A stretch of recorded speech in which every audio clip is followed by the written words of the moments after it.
And well, tech giant TCS said it will consider a proposal for share buyback on October 11th. Now, if the proposal goes through, it will be the tech giant's 5th buyback ever. Now, this year, Infosys and Wipro have carried out buybacks. My colleague Ashesha Adwaryu joins in with more details. Take it away, Ashesha. Well, yes, TCS is all set to consider buyback yet again on the 11th of October along with its second quarter FY24 results, and this will be the 5th buyback ever in the history of the company. Remember, the company had undertaken buybacks in the year 2017, 18, 20 and 22. So yes, this will be the 5th buyback in the history of the company. Let's also have a look at the history of buyback and what it meant for the shareholders. So the company had undertaken buyback. Last buyback was in January 2022. It was a 18,000 crore buyback at a price of 4,500 rupees per share, which was 1.08% of the total paid up share capital of the company. Before that, company had undertaken buyback to the tune of 16,000 crores each in 2017, 18 and 2020.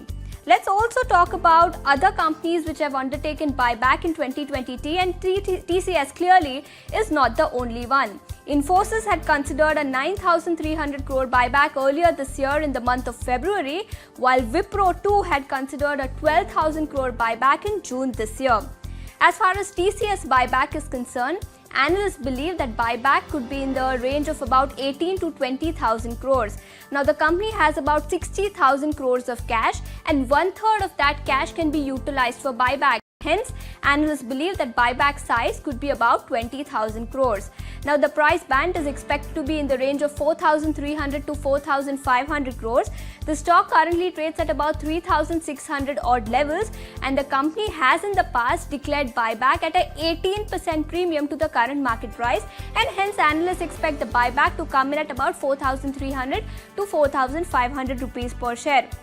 Meanwhile, we are expecting about 1.13% of the total paid up share capital to be bought back by TCS.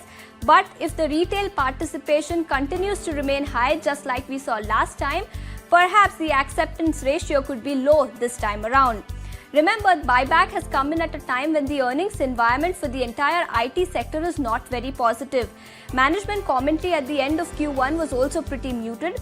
They said that they were not sure if the second half of the year will be as good as the first half, and they also said that double-digit growth for FY24 for TCS will be a tall task. So the earnings environment clearly is not very strong, not only for TCS but for the entire IT sector. Now let's also talk about what analysts are expecting for second quarter FY24 results. JP Morgan is negative on the sector. They expect a washout quarter this year as well. Overall setup they believe is not as positive as it was last quarter. Citi too, meanwhile, says that they see higher risk to TCS earnings estimates this time around. So let's see if this TCS buyback announcement brings any cheer to the stock in an otherwise weak and challenging environment, not only for TCS but for the entire sector.